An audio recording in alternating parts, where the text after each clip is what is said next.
امام حسین کا کربلا میں ورود محرم کی دوسری تاریخ کو ہوا۔ حسین نے رکابوں سے پاؤں نکالے اور زمین پر تشریف لائے۔ جیسے ہی زمین پر قدم رکھا، مٹی کا رنگ زرد ہو گیا اور اس سے ایک غبار اٹھا اور آپ کے سر و صورت پر جم گیا۔ ام کلثوم نے کہا، بھیا میں نے یہ عجیب صورتحال دیکھی ہے، یہ بڑی ہولناک سرزمین ہے۔ امام حسین نے بہن کو تسلی دی۔ امام اور ان کے قافلے نے اس مقام پر پڑاؤ ڈالا اور اسی مقام پر حر اپنے لشکر کے ساتھ فروکش ہوا۔ پھر امام حسین نے اپنی اولاد اور اپنے بھائیوں اور اہل بیت کو جمع کیا۔ پھر کچھ دیر تک انہیں دیکھا، پھر گریہ فرمایا۔ پھر بارگاہ الہی میں عرض کی کہ اے پروردگار، ہم تیرے نبی محمد کی اطرت ہیں، ہمیں ہمارے جد کے حرم سے باہر نکال دیا گیا ہے، بھگا دیا گیا ہے اور دور کر دیا گیا ہے، اور یہ ظلم ہم پر بنو امیہ نے کیا ہے۔ پروردگار، ہمارا حق ہم کو عطا کر دے اور ظالموں کے مقابل ہماری نصرت فرما۔ مولا نے 60,000 درہم میں کربلا کی زمین خریدی اور پھر اہل قریہ کو یہ کہہ کر ہبہ کر دی کہ زائروں کو میری قبر کا پتہ بتلانا اور انہیں 3 دن اپنا مہمان رکھنا۔ ایک روایت کے مطابق یہ زمین 4 مربع میل تھی۔ اب خیموں کے نصب کرنے کی باری آئی تو وہ علاقہ جہاں خیمے لگائے گئے تھے پانی سے دور تھا۔ اصحاب کے خیمے بنی ہاشم کے خیموں سے الگ تھے۔ امام حسین کے خیمے کی پشت پر جناب زینب کا خیمہ تھا اور خواتین کے خیموں کے چاروں طرف بنی ہاشم کے جوانوں کے خیمے تھے۔ ان سب کی مجموعی صورت نصف دائرے کی تھی۔ ان خیموں کی پشت پر سرکنڈے وغیرہ کی جھاڑیاں تھیں۔ حفاظت اور دفاع کے مقصد سے ان کی پشت پر خندق بھی کھودی گئی تھی۔ امام حسین کے کربلا میں وارد ہونے کے دوسرے روز یعنی محرم کی تیسری تاریخ کو عمر ابن سعد نے 4,000 فوجیوں کے ہمراہ سرزمین کربلا پر وارد ہوا۔ اسی طرح چوتھی محرم گزری، 5ویں محرم گزری، 6ٹھی محرم کو ابن زیاد اسی طرح دستے پر دستے بھیجتا رہا، یہاں تک کہ کربلا میں حسین کے خلاف عمر ابن سعد کے پاس 30,000 سوار اور پیادے جمع ہو۔ ابن زیاد نے ابن سعد کو خط لکھا کہ میں نے سوار اور سواریوں کو کثیر تعداد میں بھیج کر تمہارے لیے کوئی بہانہ نہیں چھوڑا ہے، اب تم ہر صبح و شام مجھے حالات سے آگاہ کرتے رہو۔ محرم کی 6ٹھی تاریخ تھی جب ابن زیاد نے ابن سعد کو قتل حسین کا شدت سے حکم دیا۔ 7ویں محرم وہ تاریخ ہے جب گھاٹ پر شدید پہرے لگا کر مکمل طور پر حسین اور اصحاب حسین پر پانی بند کر دیا گیا۔ فریق پر پانی کی بندش یزید کا خاندانی طریقہ تھا، جیسا کہ صفین میں مولائے کائنات کی فوج پر پانی بند کر دیا گیا تھا اور علی نے اپنی فوجی طاقت سے اس منصوبے کو ناکام کر دیا تھا۔ یہی طریقہ کربلا کے واقعے میں نظر آتا ہے کہ ابن زیاد نے حر کے نام ایک خط لکھا کہ حسین کو ایسی جگہ اترنے پر مجبور کرو جہاں پانی اور چارہ نہ ہو۔ 9ویں محرم وہ دن تھا جس دن کربلا میں حسین اور اصحاب حسین کو ہر طرف سے گھیر لیا گیا۔ شام والوں کی بھیجی ہوئی فوجوں نے ان کے چاروں طرف پڑاؤ ڈال لیا۔ ابن مرجانہ اور عمر ابن سعد فوجوں کی کثرت پر بہت خوش و خرم تھے۔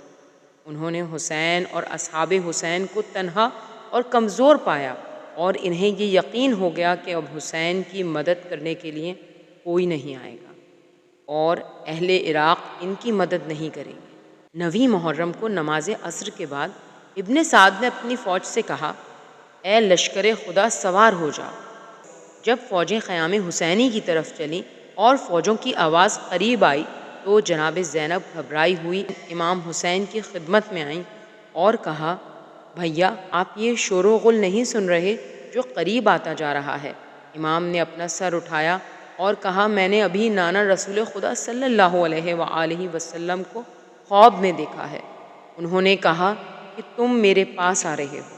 جناب زینب یہ جملہ برداشت نہ کر سکیں اور اتنا بے قرار اور بے چین ہوئیں کہ اپنا منہ پیٹ لیا اور فریاد کرنے لگی۔ امام حسین نے فرمایا، بہن صبر کرو، اللہ تمہیں اپنی رحمتوں کے سائے میں رکھے۔ جناب ابوالفضل العباس امام حسین کی خدمت میں آئے اور عرض کی کہ بھیا لشکر والے خیمہ گاہ تک آ گئے ہیں، آپ نے فرمایا اے عباس میرے بھائی، میں تم پر فدا ہو جاؤں، سوار ہو کر ان کے پاس جاؤ اور ان سے پوچھو کہ تمہیں کیا ہو گیا ہے، اور ان سے یہ بھی پوچھو کہ وہ یہاں کیوں آئے ہیں۔ حضرت عباس 20 سواروں کے ساتھ، جن میں زہیر قین اور حبیب ابن مظاہر بھی تھے، دشمن کی فوج کے پاس آئے۔ حضرت عباس نے ان سے پوچھا کہ کیا ہو گیا ہے، تم لوگ کیا چاہتے ہو؟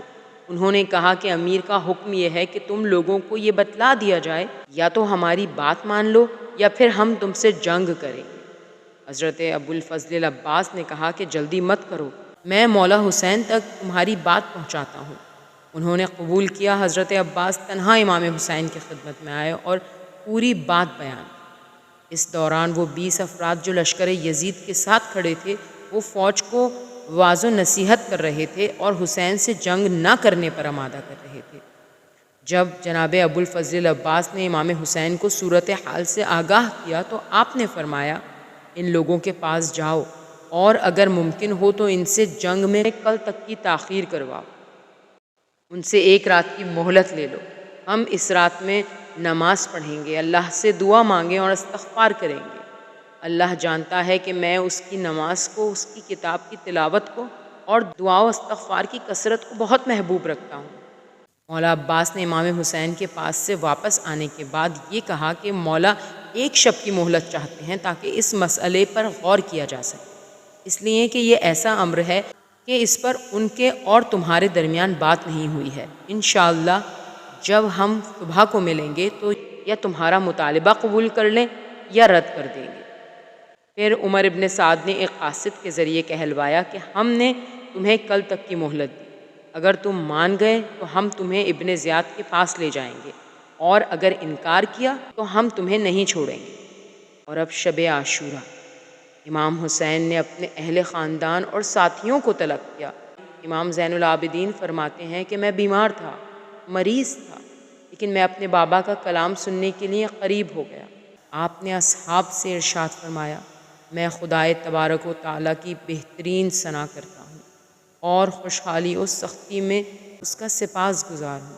باری الہ میں تیرا سپاس گزار ہوں کہ تو نے ہمارے خاندان کو نبوت سے سرفراز کیا اور ہمیں علم قرآن سے نوازا اور دین کے فہم سے مالا مال کیا، اور ہمیں سماعتوں، بصارتوں اور قلوب کا حامل قرار دیا، بس ہمیں تو اپنے شکر گزاروں میں قرار دے۔ اما بعد، مجھے اپنے اصحاب سے زیادہ باوفا اور بہترین اصحاب نہیں معلوم، اور نہ مجھے اپنے خاندان سے زیادہ نیک اور صلہ رحم کرنے والا خاندان معلوم ہے۔ اللہ تم سب کو میری طرف سے جزائے خیر عطا فرمائے۔ میں سمجھتا ہوں کہ کل ان دشمنوں سے میری جنگ ہو، میں تمہیں اجازت دیتا ہوں کہ تم سب چلے جاؤ، میں نے تمہیں آزاد کیا، تم پر میری کوئی ذمہ داری نہیں ہے، یہ رات تمہارا پردہ ہے، بس اسی کو سواری بنا لو، اور تم میں سے ہر شخص میرے خاندان کے ایک شخص کا ہاتھ تھام لے، اور پھر تم اپنے علاقوں اور شہروں میں پھیل جاؤ، یہاں تک کہ اللہ تمہیں سہولتیں فراہم کرے۔ یہ دشمن میری جان کے دشمن ہیں، جب مجھے پالیں گے تو دوسروں کی فکر نہیں کریں گے۔ سب سے پہلے حضرت ابو الفضل العباس نے کہا، اور اس کے بعد امام حسین کے دیگر بھائیوں اور بیٹوں اور بھتیجوں اور عبداللہ بن جعفر طیار کے صاحبزادوں نے اس کی پیروی کرتے ہوئے کہا، لیکن ہم ایسا کیوں کریں؟ کیا اس لیے کہ آپ کے بعد زندہ رہیں؟ خدا ہمیں وہ دن نہ دکھائے کہ ہم آپ کے بعد زندہ رہیں۔ مولا نے اپنے اصحاب سے کہا کہ رات کا وقت ہے، تم لوگ نکل جاؤ، دشمن صرف میرے خون کے پیاسے ہیں، تمہاری طرف توجہ بھی نہیں کرے گی، میری طرف سے تم لوگوں پر کوئی پابندی نہیں۔ اصحاب نے بھی جانے سے انکار کر دیا تو آپ نے ان لوگوں سے فرمایا کہ تم سب کل قتل کر دیے جاؤ گے، تم میں سے ایک بھی زندہ نہیں بچے گا۔ تو انہوں نے جواب میں کہا، اس اللہ کا شکر جس نے آپ کی ہمراہی میں ہمیں شہادت کا شرف عطا فرمایا۔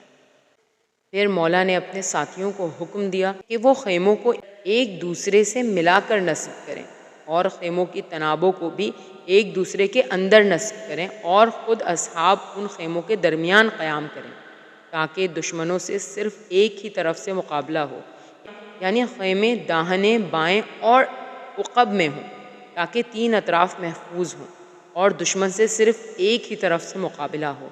آپ نے اپنے ساتھیوں کو حکم دیا کہ خیموں کے گرد خندق کھود کر اسے لکڑیوں سے بھر دیا جائے تاکہ ضرورت کے وقت آگ لگا کر ان اطراف کو حملہ آوروں سے محفوظ بنایا جا سکے۔ شب عاشور امام حسین اور اصحاب امام حسین پوری رات بیدار رہے۔ حسین اور ان کے ساتھیوں نے وہ رات اس طرح گزاری کہ ان کے خیموں سے تلاوت و اذکار کی آوازیں شہد کی مکھی کی بھنبھناہٹ کی مانند بلند تھیں، اور وہ لوگ پوری رات رکوع و سجود اور قیام و قعود میں رہے، اور پھر روز عاشورہ کا سورج نمودار ہوا۔